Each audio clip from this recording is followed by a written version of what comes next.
For some time now, we have been working off a plan that was developed a few years ago to capitalize on what's being done here at the Crossplex by bringing sports entertainment through amateur athletics here at this facility.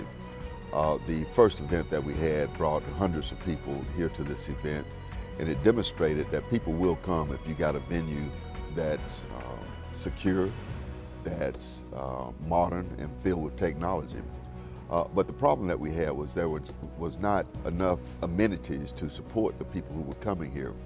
And in listening to the community and the neighborhood people who talked in terms of bringing more restaurants to the area, bringing more upscale businesses to the area, we felt that we had the magic combination that with this facility located here and the energy that it creates, that we can now have an economic upturn in the area by bringing those types of businesses here. With this development, we can see a lot of pride that's going to be brought back in here to the area. So we're looking forward to it, and with the new venues that's coming in, it's going to be a plus not only for this Crossplex area, but for the surrounding businesses that are already here in the area.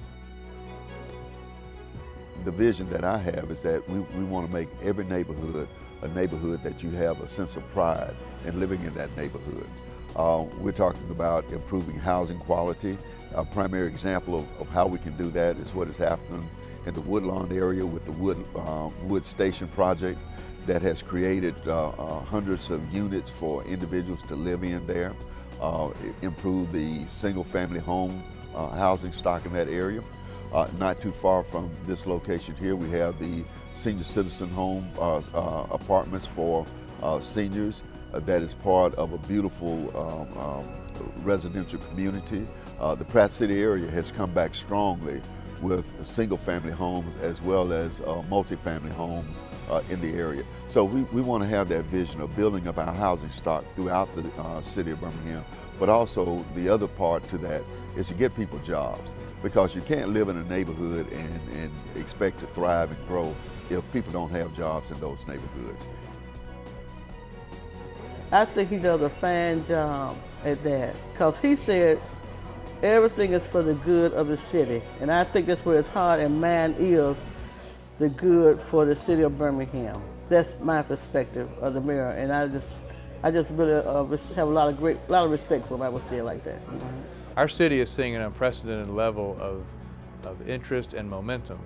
I think that we still have a lot of people that need to understand how we can come together more to leverage that momentum. And so I would like to see how we can further strengthen our community, whether it's the public sector, the private sector, or the nonprofit sector, into intentionally leveraging the positives that we have so that we can have more positive in the future. The vision that I have was born out of what the neighborhood and neighborhood leadership have always wanted, and that was for INSID to be revitalized. The key component to that revitalization is the Ramsey McCormick building. This building is iconic to the community because it represented the industrial age that was started in the Birmingham area right here in the INSID community, and we want to bring this building back to life and for it to be the engine that drives the new economic development in this area. We are so excited about this. The residents of INSID, it's a conversation of all our get-togethers about the new development. So this would be a great thing for our neighborhood. We look forward to it, and we look very excited about this. The one thing that I hear from just about every community is that they want a clean and safe community. When you have a community that's, trash is on the roadway, houses are dilapidated, it gives a sense that people don't care. When in fact, I know that the citizens who live in those communities do care, and we want to demonstrate that we care as well. And by working with the community to clean it up and to keep it clean, then that gives a new sense of pride, a new sense of purpose in our neighborhoods. So we've gone all out. We've had people say, well, when are you going to cut the lights? When are you going to cut the grass? Project Green Wave is so much more than that. It's removing abandoned vehicles, it's tearing down houses, it's a complete cleanup in areas. And what we ask the residents to do is to help us maintain that cleanup once we come through. And by having that partnership with the community in terms of Green Wave, it sends a sense that we're all in this together, and we want to make all of our neighborhoods that we would be proud to live in. For several years now, we've heard people complain about the lighting in their communities, the street lighting in our parks, that the quality of the lighting was not what they wanted. And oftentimes, if you have a dimly lit area, it also makes it more amenable for crime to occur. So we went about the process of looking how could we affordably replace every light in the city of Birmingham. And through a program with the Phillips Corporation and Alabama Power, we are now in the process of replacing every street light throughout the city of Birmingham. It's going to be a 2-year process, but at the end of the day, I think we're going to replace somewhere in the neighborhood of about 72 to 75,000 lights in our community. That will increase the brightness in our community, will add safety and security as people walk down the streets in their community. And so we're excited about that opportunity. Through a public-private partnership with the Train Corporation, we are now in the process of repairing all of those public buildings, including our fire stations, our libraries, our office buildings that the city has, and other park facilities, to make sure that they're up to the standard that we all expect public buildings to be in. And that's a way that we can not only get the job done, but save money in the process. Because as we make these buildings more energy efficient, as we make these buildings more rain resistant, more weather resistant, it reduces our costs in terms of heating and electrical bills. It stabilizes properties that before were deteriorating, and it's a long-term process that these buildings will be maintained to the highest level for years to come. When I think about the Birmingham Police Department in 2016, the thing that we're most proud of is being a pilot city for the National Initiative for Building Community Trust and Justice. So all of our officers have been trained in procedural justice. We're addressing implicit bias and reconciliation. As one of those pilot cities, we're helping to establish a national playbook for policing. Because in 2016, when we looked across the nation, we saw so many challenges regarding police work and community involvement. And we want to make sure Birmingham is never the lead story for that type of issue. One tool for our success is expanded use of technology. We rolled out the biggest body camera program in the state of Alabama, and it won't be long where all of our officers will be wearing a body camera.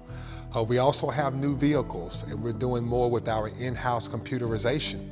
But another thing that we're doing is we're expanding our ShotSpotter system so that we can get better coverage. Because one thing we know is the system works, and it's a great tool to make our community safer. This past year has been phenomenal for the municipal court. Not only have we consolidated some programs that we needed to put together, we had the opportunity to create some new programs. I'm proud of a partnership we have with the Dannon Project. We've created a community service program that pairs community schools and community service and gives people real life credit for learning things perhaps that they didn't learn when they were growing older. And when we put them through this program, we call it Life University. When we put them through the program, they're able to get credit at the court on fines and fees. The Dannon Project has a national grant, and they want to use this model across the nation. And so we're excited about that. We've continued our homeless court. We've continued all of our other specialty courts, DWI court, domestic violence court. But one other court we started this year was a community court, where we actually go out into our various communities and we hold hearings on code violations, environmental issues, and it's been received phenomenally well. I think it validates to the community that the court system is a part of the community. It also removes that feeling of being detached from a wing of government that has some control over their lives. You know, one of the things that Mayor Bell has stressed to us is that we really are our brother's keeper. President Obama appointed the mayor to this commission about being our brother's keeper. And in just virtually every meeting that we have, he stresses to us that we are. And one of the areas that we are our brother's keeper is in the area of homelessness. And doing that, one of the things that we do is our warming station.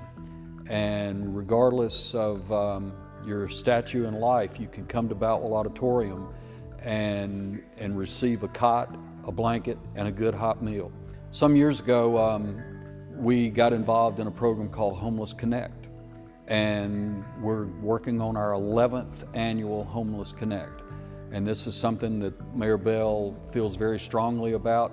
We provide all the services needed in a one-stop shop on that day, and we'll provide all services needed, whether they be legal or medical, whatever the service needed for the homeless community, we'll provide it on that day.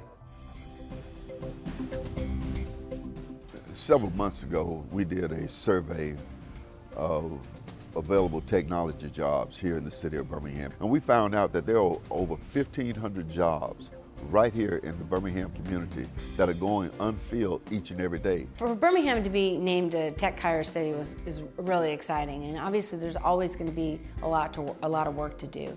But for us to have these pieces in the ecosystem, different organizations like Tech Birmingham or Depot U or Innovation Depot that are really thinking about the future of Birmingham and the region and how we lay the foundation for training the workforce of the future is really important.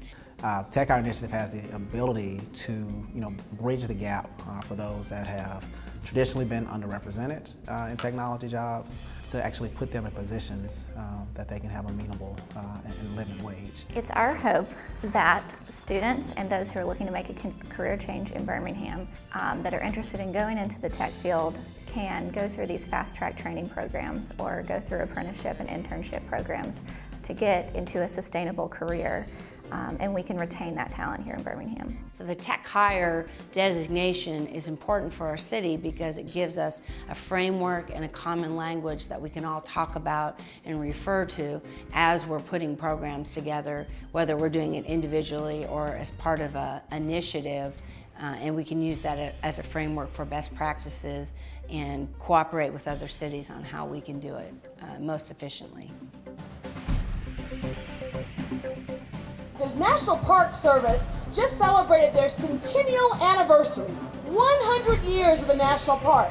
And I know that we're so proud of all of the wonderful natural history that the National Park Service preserves on a daily basis. What happened right here in Alabama is worthy of being preserved for future generations. Don't you think?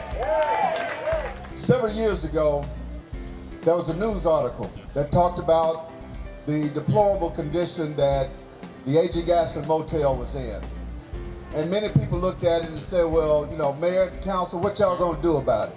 And so your mayor, your council, and all of us stand here today to say we're gonna preserve those icons of our community so that future generations and generations who may not know the story of the March on Washington, you stand united for everything that Birmingham represents in terms of changing not just Birmingham, but changing the world.